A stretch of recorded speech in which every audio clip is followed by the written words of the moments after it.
ChristWay. Will you stand and worship with us?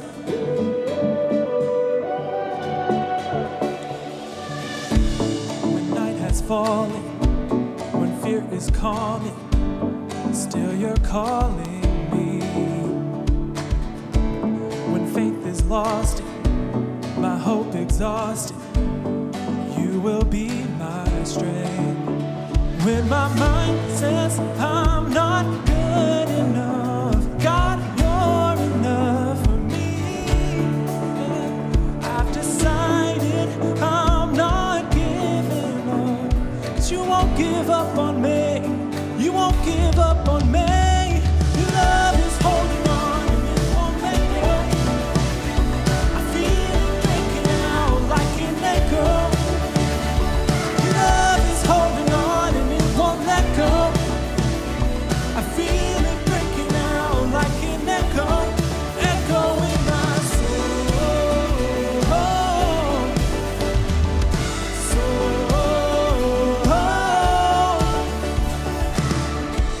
In every season, you keep repeating promises to me.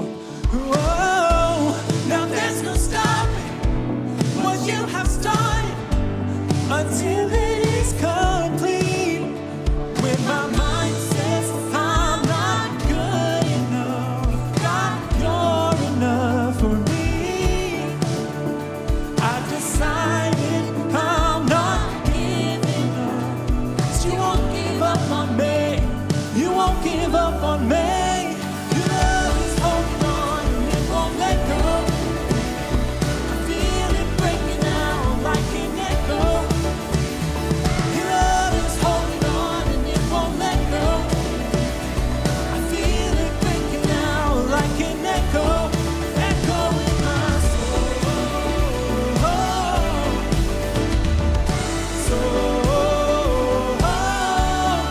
Echo in my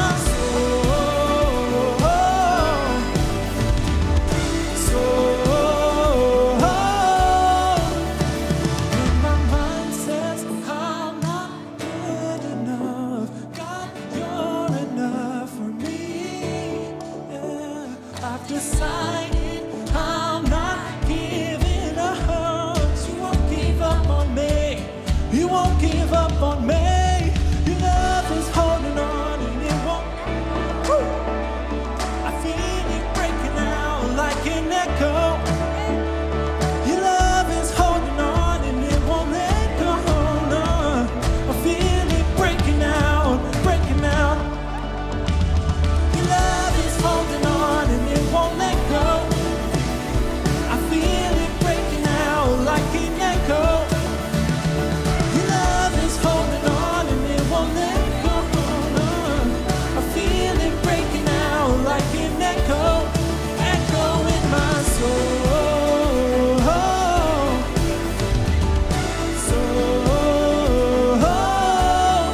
Echo in my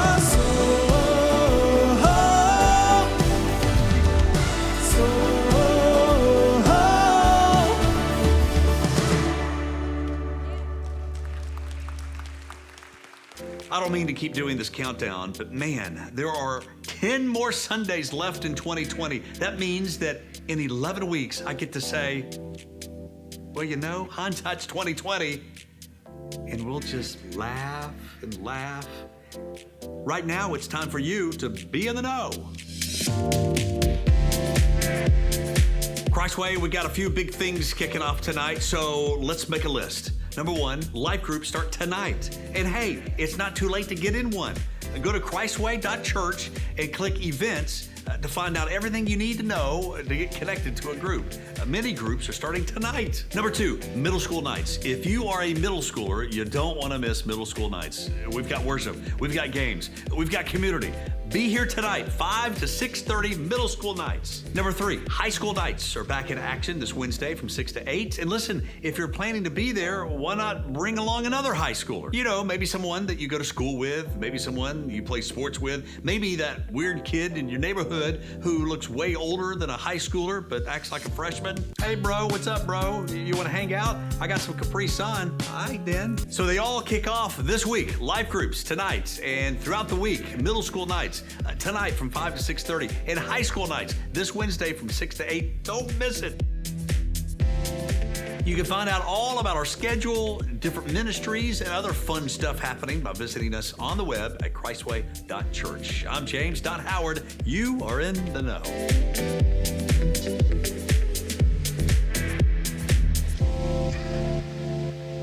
Good morning, ChristWay. We're so thankful that you're here today.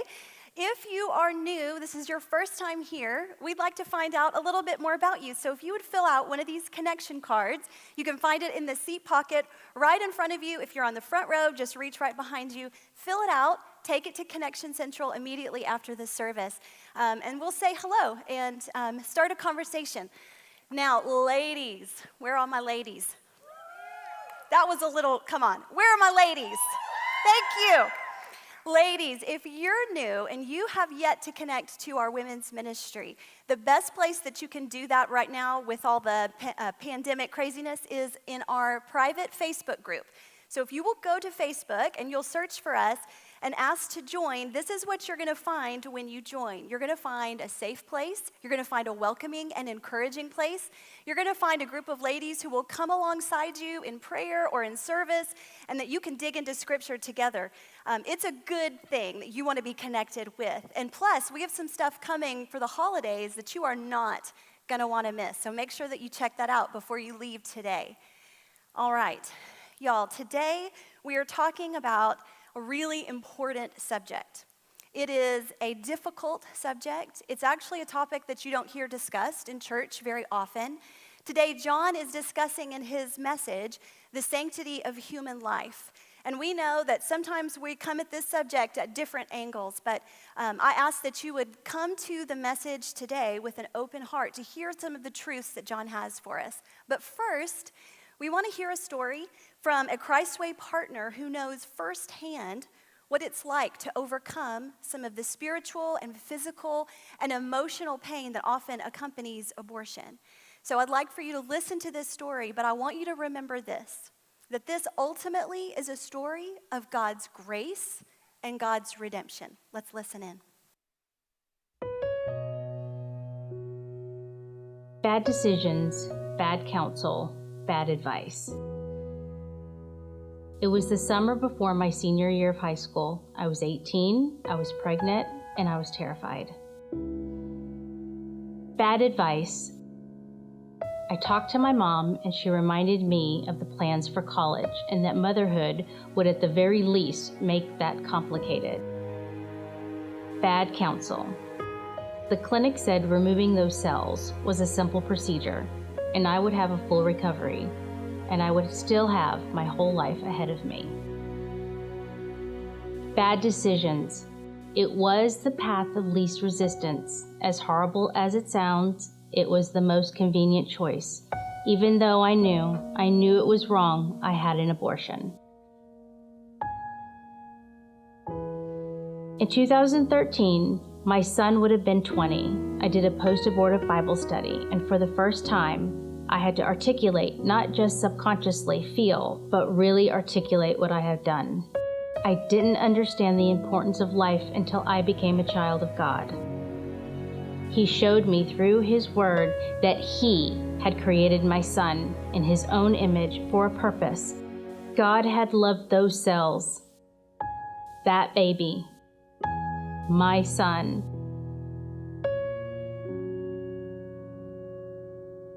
"20 years later, it hurt to work in children's ministry. Innocent faces, vulnerable and trusting.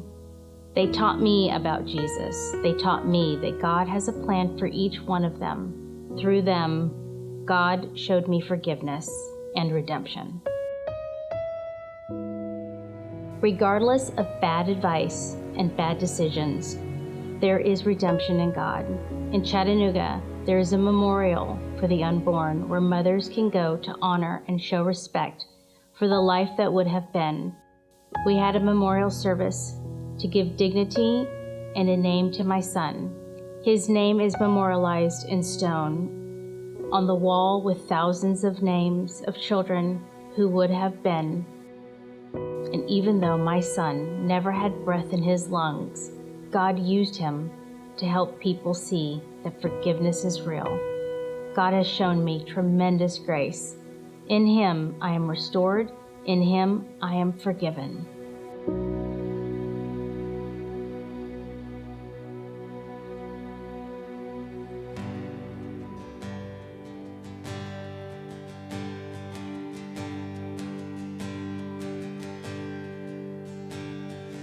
How can I say it is well when my voice can barely speak?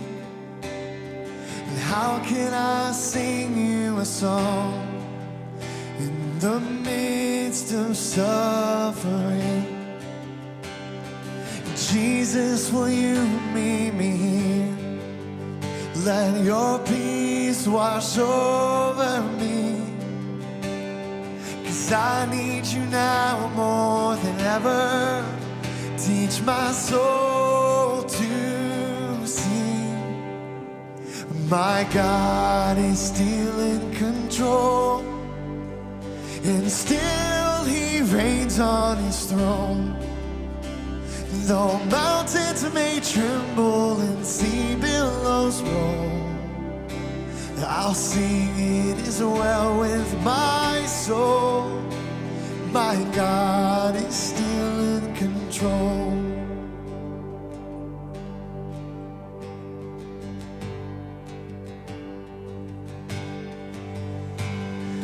You have not left me alone, though the world has let me down. And all of my sorrow and pain I will trade him for a crown. And thank you for staying with me when the night was closing in. Whatever my lot, you are still God. I will sing again. My God is still in control, and still he reigns on his throne. Though mountains may tremble and sea billows roll, I'll sing it is well with my soul. My God is still in control.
mountains may tremble and sea billows roll, I'll sing it is well with my soul.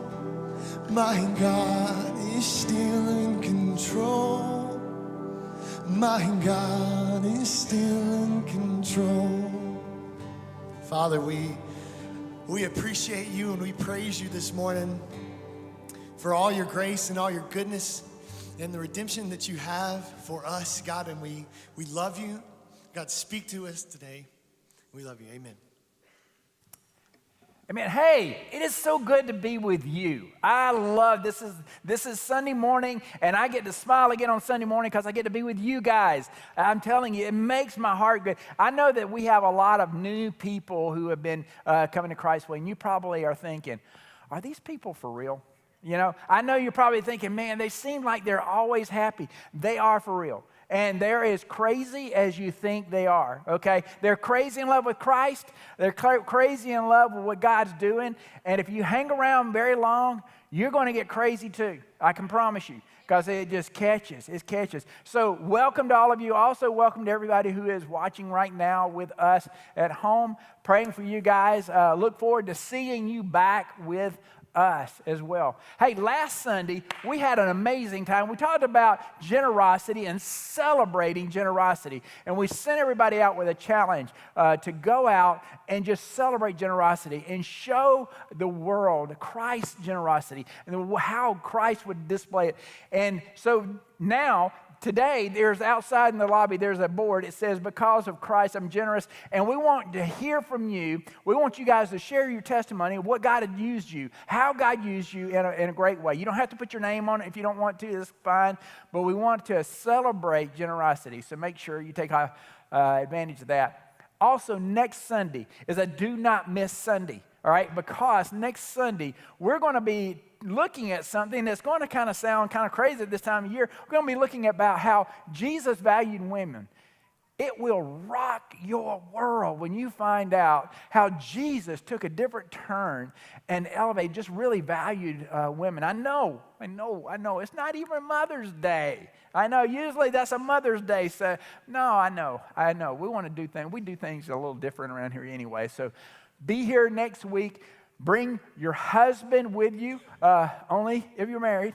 But bring them with you, and because it's going to be a day we celebrate what God has done and celebrated in women. Now, today, I want to look at a story. It is really one of the coolest stories, probably to me, in the Bible. I know every story is amazing, but this one just really was fascinating.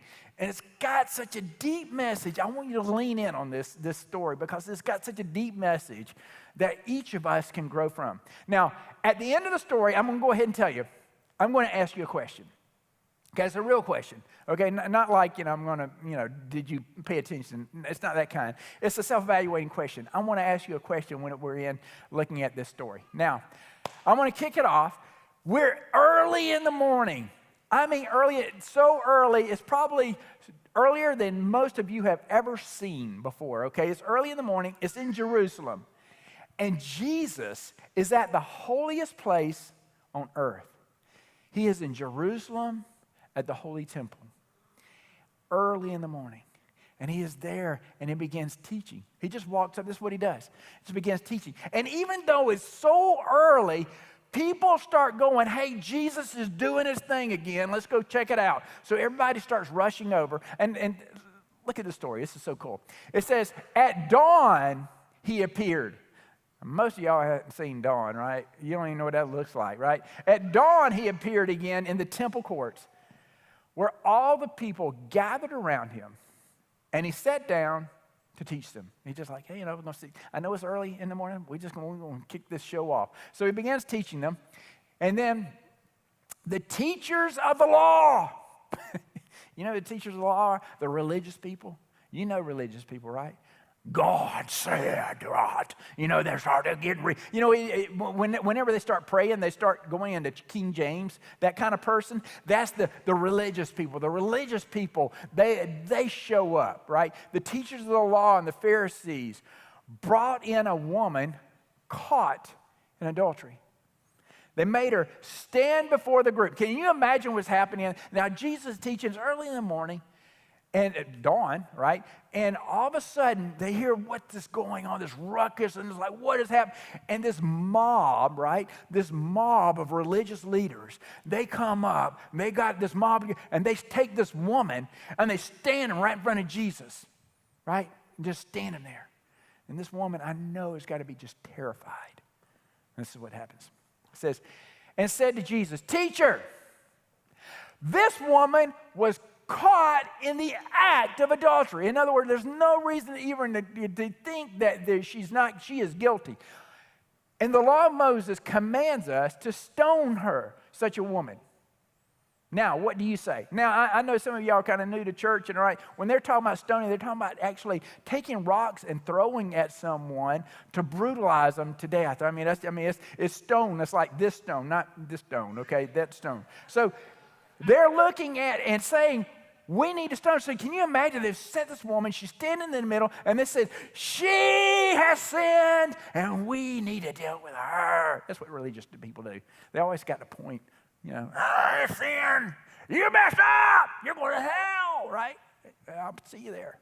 And they were using this question. This is the cool thing. They were using this question as a trap, right? In other words, listen, this woman is early in the morning, and she was caught in adultery. Probably they had been holding her because they want to bring her before the Sanhedrin trial. Because, it's early in the morning. She was caught in the act. They didn't just catch her. So this is what's going on. They brought this woman out and said, Jesus is teaching. Let's mess him up, right? Got all these people, and they were jealous, and they're like, Jesus is teaching. Let's go mess him up. Let's pull that woman out that we caught the other day, right? And they pull her out and says, so they did this as a question, as a trap. Do you know people who they're doing things just to catch somebody in a trap? They're wanting to catch somebody off kilter. Some people will they'll go to hear someone because they want to make sure, they want to see if they can catch him off the trap. And that's what he was doing, right? In order that they may have basis of accusing him. But Jesus bent down and started to write on the ground with his fingers. Now, you know what he was writing?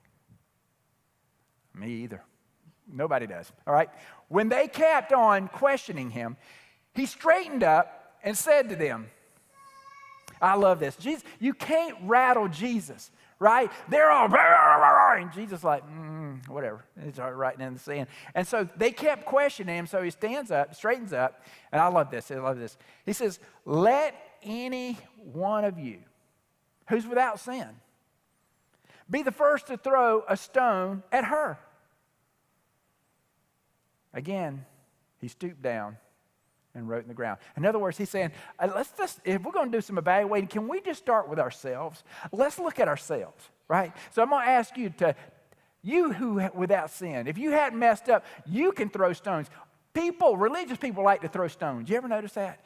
Religious people like to throw stones at everybody else, but they will refuse to look inside themselves. And Jesus said, well, let's talk about you for a minute, right? They're like, I know, we don't talk about her. I don't want to talk about her. I want to talk about you, right? So Jesus said, it says, at this, those who heard began to go away. It's like, wait. Oh, well, we've all sinned. He's like, that's my point, right? It said, they began to go away one at a time, the older one first, until only Jesus was left with the woman still standing there. So can you imagine what's happening? Okay, not only are they not throwing the stone, they walk away.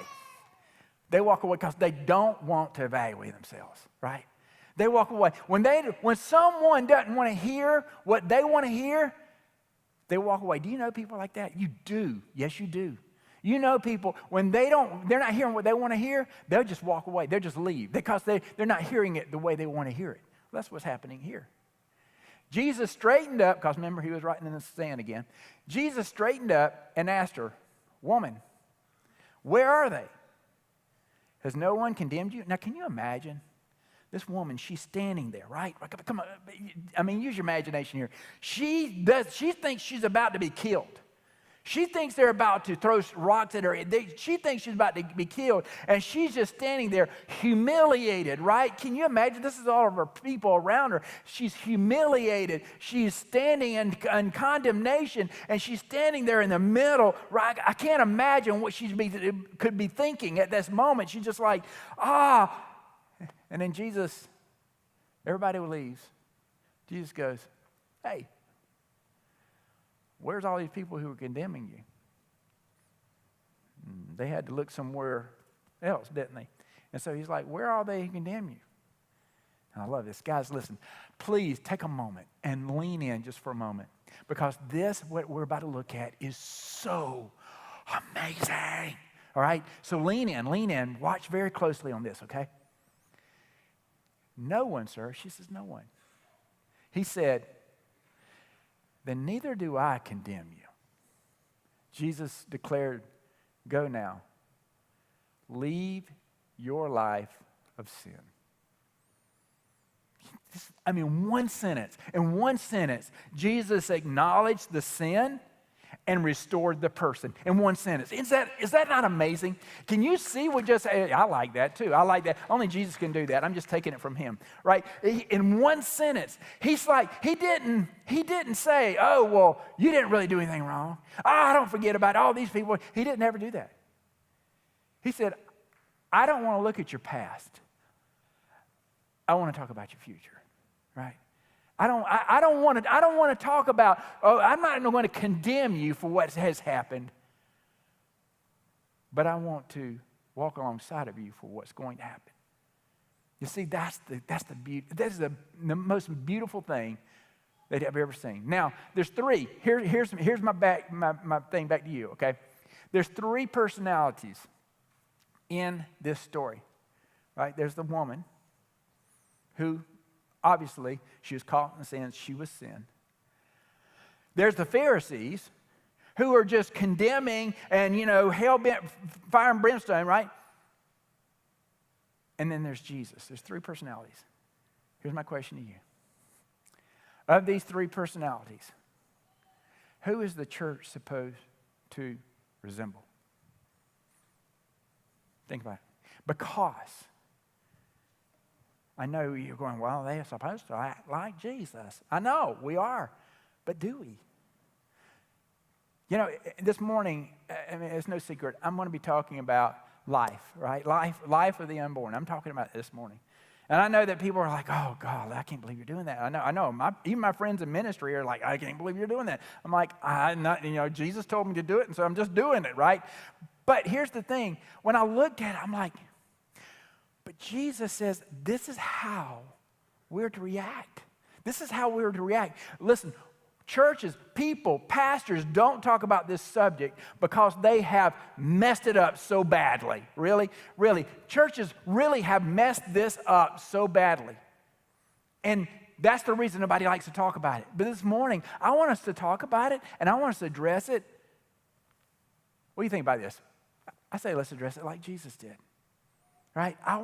That's exactly the way we need to do. What Jesus did is he acknowledged, hey, this is sin. I know many times churches don't address it because either they want to say, hey, just forget about it, don't talk about it, don't acknowledge it, don't even look, just forget it exists. Or either people want to be like the Pharisees and you're going to hell, right? And then, they're holding the murderer signs up and all that. So people have taken the two wrong personalities, and Jesus says it shouldn't be that way. I'm asking you to do it like he did. And what you do is you acknowledge it's not God's plan. And then you restore the people. You restore them. You come alongside of them and you speak into their hearts and their lives. And so this morning, I want us to do it just like that. Okay? So we're going to acknowledge it. We're going to acknowledge it because I know that a lot of times, I included, I want to look away. I want to look away. I just want to go, let's just don't talk about it. Let's look away. Let's go on and let's just sing some sweet songs and everybody will be happy. I want to do that. But the truth is that we have to acknowledge truth, right? you have to acknowledge truth. And this is the truth, is that there are babies who are never experienced life. And the reason is because there's many people who don't want to acknowledge that they're created by God and they have a soul. And they're human. Listen, I know people are going to go, oh, they're not living. They're not a human being. Listen, do you know, this is the cool thing. I want you to understand this. Do you know that not even society believes that garbage? Do you know that? Because I know that people will say, oh, well, that's not a person. Do you know that society doesn't even believe that garbage? The same stuff we're trying to... I went and Googled it because I did a lot of research on it. I said, I just want to Google it. When does life begin? I just Googled it. And if you Google it, this is what will come up. An individual human life as beginning at the implantation, which occurs from 5 to 8 days after fertilization, when the embryo buries itself in the lining of the womb. You see, society says 5 days after conception. I know we believe that life happened. I know. But do you know that even society says, no, we know that's a human. You know why they say that? Let me tell you why they say that. Because it's got a separate DNA. It's its own person. It doesn't have the DNA as the mother. Do you know that? Because it's an individual. You say, well, I know we want to take this and play it into something it's not. And listen, I know if you've heard this people preach on this subject, they want to bring up the Jeremiah. I know, Jeremiah 1:5, where he says, when I created you in the mother's womb, I knew you. So he's saying, I knew you at that moment. And it says, before you were born, I set you apart. In other words, God had a plan for your life before you were even born. And I know that's really, people want to dig in on that, but I'm going to go a different direction. Because I have a verse, I promise you probably have never, ever heard anybody use this to talk about life. You probably have never heard anybody use this. But to me, it's so crystal clear. And I think when you see it, you will see it's pretty crystal clear too. And I'll tell you what it is it's actually in the New Testament, it's the kickoff of the New Testament, right? It's the kickoff of the New Testament. It's in Matthew, the 1st chapter. And what has happened is that Joseph, the soon-to-be husband of Mary, he's decided, okay, Mary's expecting. Before she begins showing, before anybody knows that she's pregnant, he was going to take her away. He's going to take her away so that she wouldn't be embarrassed. Take her away because she is in the very beginning stages of her pregnancy, and he wanted to take her away so that no one would ever know. But an angel came to Joseph. And this is so cool. Watch this. He says, but when he had considered this, when he had considered taking her away, behold, an angel of the Lord appeared to him in a dream, saying, Joseph, son of David, do not be afraid to take Mary as your wife, for the child who has been conceived in her is. I know nobody even knows she's expecting yet, but that is. It's not will be. One day will be, or could be, is. That's it. God himself acknowledged that life right there. He said, is of the Holy Spirit. You see,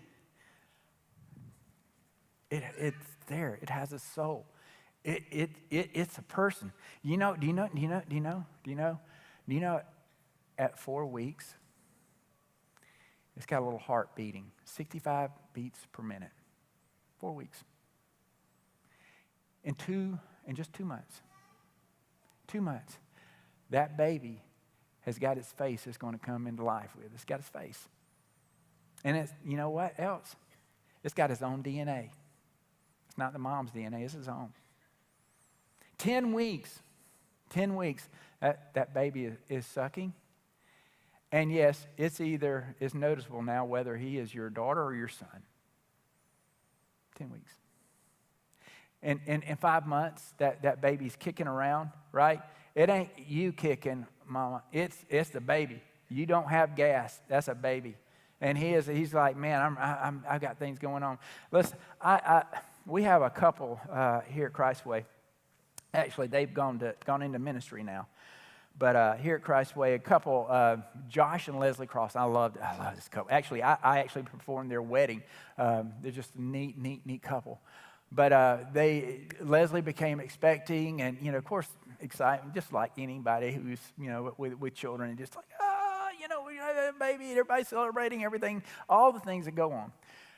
But I was on a mission trip, and I get a call from Josh, and said, he's at the end of the second trimester, only a second, and he's like, Leslie's going into labor. I was like, my heart just fell, and so the doctors worked on her, to give her medications and things to stop the labor, so that the baby could grow, stop labor. They did everything they could, but it didn't work. And Leslie went through the labor. And in my heart, I was just like, oh, Josh. I remember talking to him on the phone. But wait a minute. That baby said, I'm ready. Just this little baby, right? In the ICU, saying, my heart's beating. My life is running. And I am ready. Yes, had to have help breathing, had to be on a respirator, had to have these things. But she's like, I'm ready to go. Then into the second trimester, 28 weeks, just 28 weeks. She was born.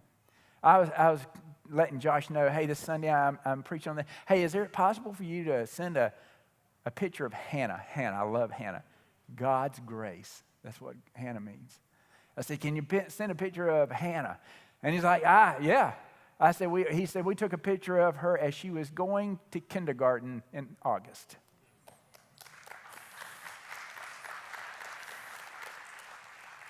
That's God's grace. And people go, oh, yeah, but is it a baby? Yes, a baby. It's a child.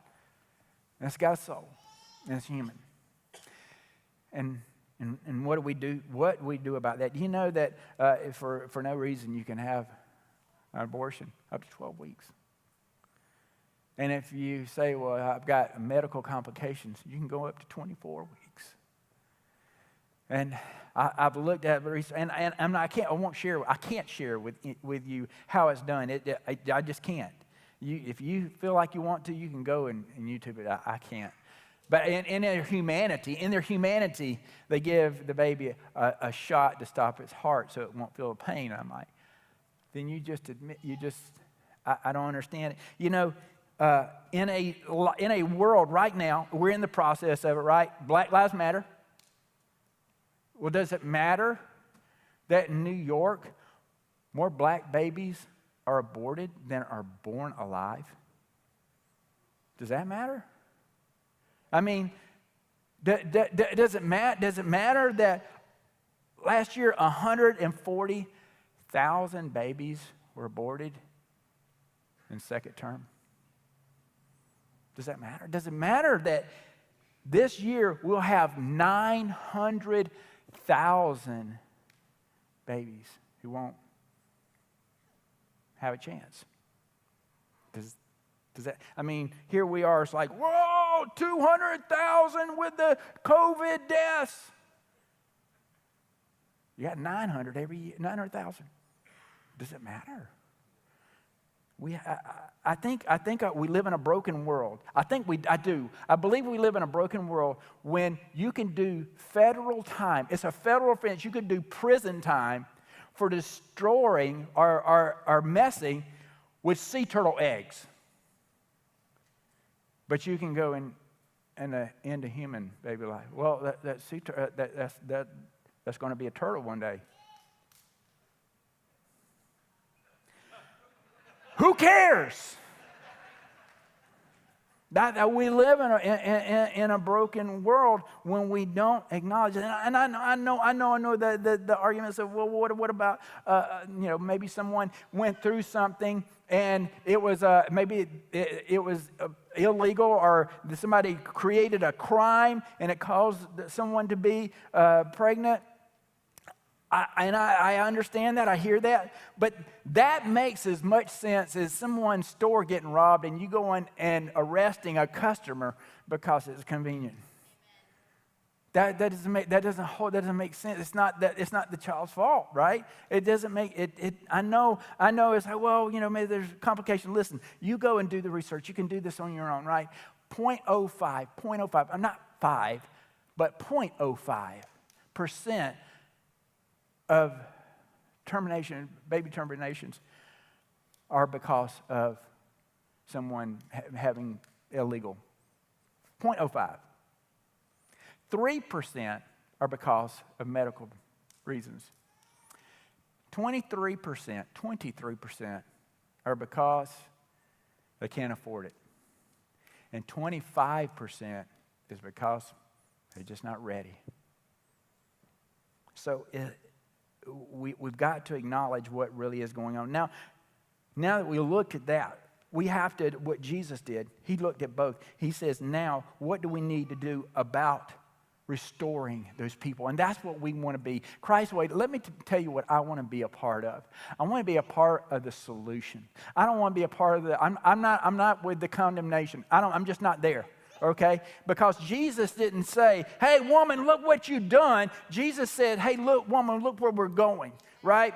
And that was where I want to be a part of. Christ, I want us to be a part of the solution. And that's what Jesus did. I'm not about going around holding signs and murder. That's not my thing.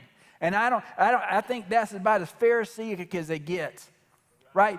Because churches seem to either they want to be on one side or they want to be on the Pharisee. They don't want to acknowledge it all, or they want to condemn people for it. And Jesus says, no, I want you to do it like Jesus called us to do it.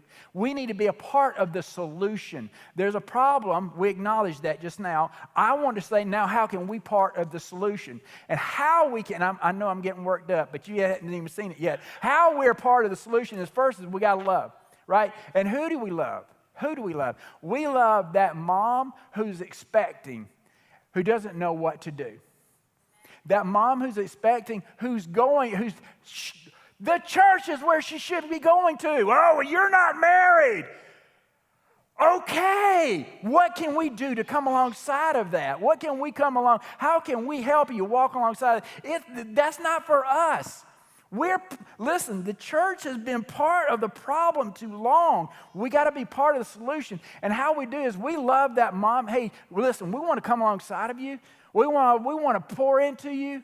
But not only that, we do want to love them, but we also want to love that mom who has made a choice and is now having to live through that. We want to love her. We don't want to tell her, hey, listen, that was a bad, no, listen, we don't need to do that. We need to do what Jesus did. Jesus said, I want to help restore you. I want to help bring healing into you. I want to show you the grace. Listen, have they sinned? Yes, they sinned. Do you know what that brings about? It brings about the cross. Is the cross because we've sinned? Is the cross because you've sinned? Is the cross because we're broken? Yes. Every one of us are broken. That's the reason Jesus went to the cross. And he went to the cross for that woman as well. And so we have to show both of them love. That's where it's going to start. If you want to be a part of the solution, this is where it starts. You got to love. And we want to show them compassion. Shabash, come on. Love on them. Show them, hey, this is where, are you broken? Guess where you're supposed to go is to the church. You're not supposed to hide from them, right? Oh, well, and then you got to go. No. That's condemnation. Jesus is the one who said, I didn't come into the world to condemn the world. Then why should we? Okay, that was good. That was really good. Okay, and then help. We got to help too. We got to be a part of helping. We got to come alongside and say, hey, how can we give you resources? Listen, I know you've had a really hard time, but how can we come alongside and give you the resources that you need? I know you've got a baby, and it's really going to be hard, and maybe there's a man who doesn't help with it. We want to walk alongside of you. How can we help you? Financially. physically, emotionally, all of those are included. It's like, well, I got to dip in my wallet. You got to dip in your wallet, right? That means that you're going to be a part of it. We got to be a part of the solution. Listen, if there are mothers who are walking through this, maybe you're broken because of a decision you made. Listen, there is forgiveness at the cross. And the other thing I want you to know is that we got a women's ministry here that is crazy amazing. These women will walk on. They're not going to condemn you. I promise you they won't. They'll love you. They'll walk alongside of you. They'll show you God's grace. We also have a women's part of Walking Worthy. It's called Walking Worthy. It's about restoring you. Restoring you. Well, you need to be a part of that. Listen, also, men. There's men, because, it takes two to tangle, right? There's men who have really had a hard time with this. And we want to walk alongside of you. We got a men's ministry that you would love, I'm telling you, and they will walk alongside of you. We also have a Walking Worthy for men who will help restore you. We got to be a part of the solution. We have got to be, and how you're part of the solution is you acknowledge. You don't stick your head in the sand and act like this isn't all happening. It is happening, but how do we be part of the solution? That means we got to wake up and be a part and come alongside. There's no condemnation in the cross, right? There's forgiveness and grace at the cross, and we need to come alongside and help them walk through this. Now, there's so many ways that we can be a part of this, through adoption, through helping people with adoption. There's so many ways that we can be a part of this. But one of the ways is also fostering. We have a lot of families in our church who foster, and I want to thank you. Because you are giving them a home, you are giving them a refuge, you're part of the solution. So thank you for that. But today, hey, right now, I'm grateful to be a part of a church who does that. But I've asked a couple to come and join me because I just want to talk to you guys and to put a face with one of the couples. This is Karen and not them. Chris Eastman and Karen Eastman, they're coming out. Give them a welcome, will you? They're fostering, and I'm telling you right now, and I know that y'all foster some other, but I'm telling you, ones right now, they melt my heart. I'm telling you, and I know we can't show pictures because we're not supposed or anything, but I'm telling you, oh golly, every Sunday morning runs up, John. I'm like, oh, just melt. I'm telling you, I don't see it. Oh, what the ministry that you guys are doing is amazing. But what got you into, what led you to being a foster parents? Well, really, it was the Holy Spirit. God had worked some amazing miracles in our lives over the past several years. He restored our faith, He restored our marriage, and He restored or affirmed who we are in Him. Part of that was through Walking Worthy, which we've both been through. So really, it was God that laid that on both of our hearts. Awesome. And those are some great things. That is what the church is supposed to be about, people. And I love the fact that you have allowed God to do work in your life, and now you are being able to use in other people's lives as well. And that's what it is about. What are some concerns? What are some concerns about becoming a foster? I mean, it had to be some. Yeah, our biggest concern was that we would have to give the child back. We realized that was a selfish concern. We made that about ourselves initially, that we haven't had children. Neither Karen or I had children in our lifetime, so we made that about ourselves and realized that was very selfish. The Holy Spirit convicted us, and we asked forgiveness, and we moved forward in the journey because we now know that we are just a small part of that child's life, and we are to give of ourselves and show God's love to that child during this short time that we might have them. Amen. See, being part of the solution is not easy, but it's what we're all called to do, right? We are called to do this, and I am so grateful for that part in your life. So share with me the joy. What's the greatest? I've seen a lot of the joys, but what is some of the greatest joy? Yeah, I think the greatest joy that we have in fostering is having you folks come alongside us, to love on the children, to see the joy in their eyes, to know that they are clothed and fed and happy and healthy, to know that we are doing our best to show a little bit of God's love to these children. And even though it may be just a short period of time, we can show them possibly another side of life that they've never seen before, and that's God's love and God's grace and God's mercy in our lives. This is the solution, people. This is, and I know I'm worked up. I'm gotten worked up. Y'all can help me calm down, okay? But I gotten worked up, okay? But what are some of the things that we as a gathering can do to support you guys in this venture? Well, this is not going to help you calm down, but the church, just as you guys always are, is just do what you do best, and that's love on these kids. When they walk through the door, just with your words and your actions, just get to know them and show them the love of Christ in your words and in your actions, and pray for them. You know, you may be the only person besides the foster parents that are praying for these kids, and they need that covering more than anybody. But it's also been revealed to us through our journey that the children, yes, need to be taken care of, but there are mamas out there with broken hearts that have their children removed from their homes and are now in state custody. And so our heart has grown to pray for the moms and the birth dads as well, and for them to get to know Jesus and ultimately get their children back. This is part of this. Many of y'all don't know this, and I didn't share this for service, but my parents shared with me that I was not part of their plan. They were later on in life, and I showed up and ruined everything. So, but I had my granddad who said, "Hey, I got this," and he poured into me, and even not legally a foster, what you guys are doing, my granddad did for me, and it allowed me to share joy with others. You see, what you're doing doesn't stop here; it continues on. I want to ask you, what are some ways that our gathering, what's some things that we can do and be a part of? Yeah, there's so many opportunities.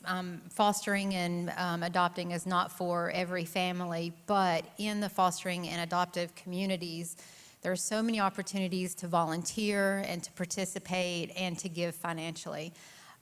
So just to mention a few of those, Momentum Network is a ministry that supports single moms that are in college, and just from you heard from the video clip, there are women out there that have made the tough choice to choose life. And if we support them in that, we need to support them in their journey to make their lives better through earning a degree. So they need encouragers and supporters, and they need meals for their Bible study for all you life groups out there.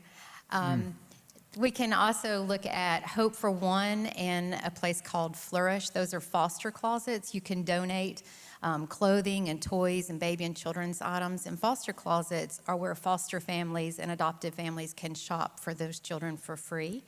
Hope for One in Cleveland, the Lord's just blessed them with a new building, so they're going to need a lot of help coming up here shortly.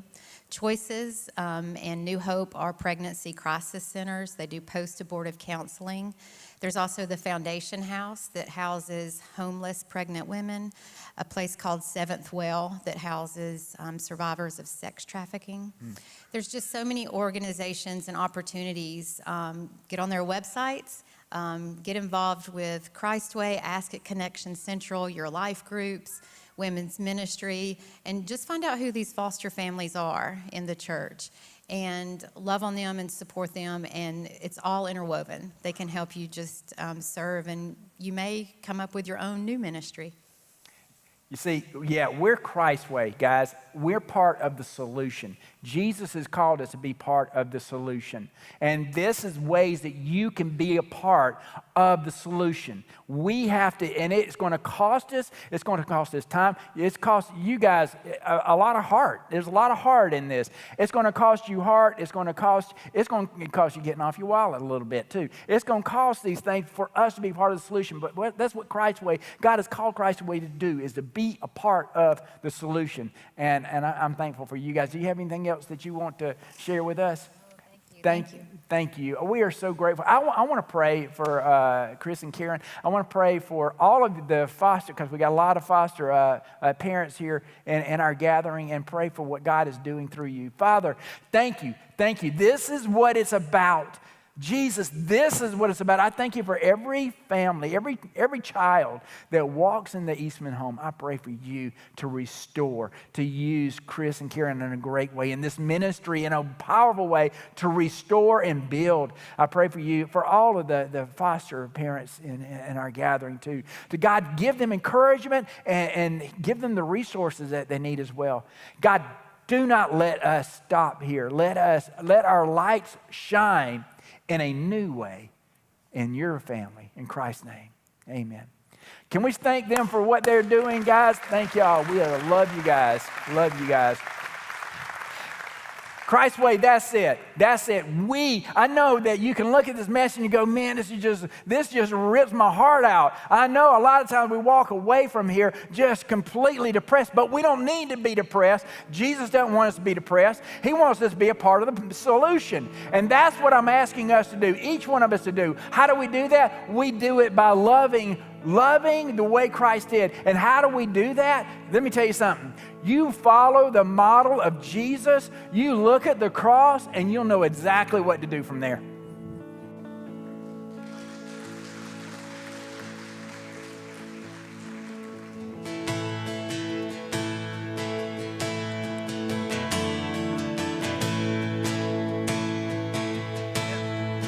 I've searched the world, but it couldn't fill me. Man's empty praise and treasures that fade are never enough. And you came along and put me back together. And every desire is now satisfied here in your love. Oh, there's nothing better than you. There's nothing better than you, Lord. There's nothing is better than you.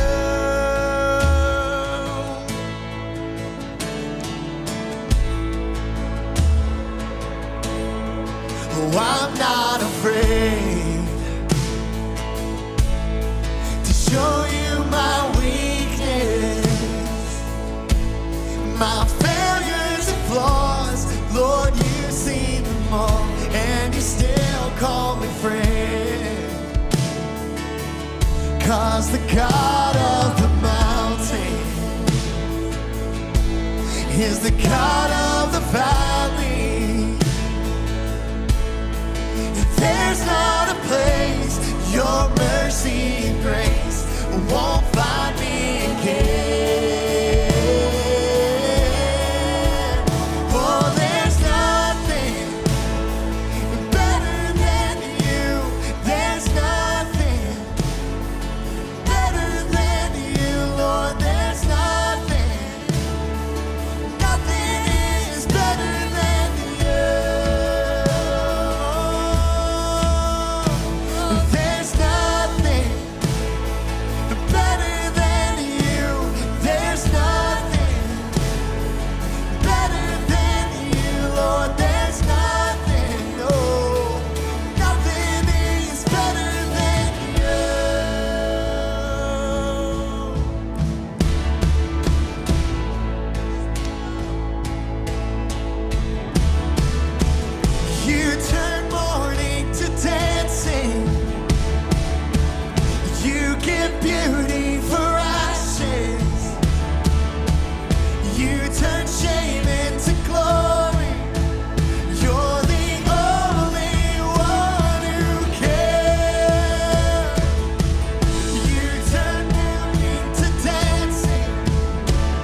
If you're dealing with the things that we talked about today, we would love to pray for you.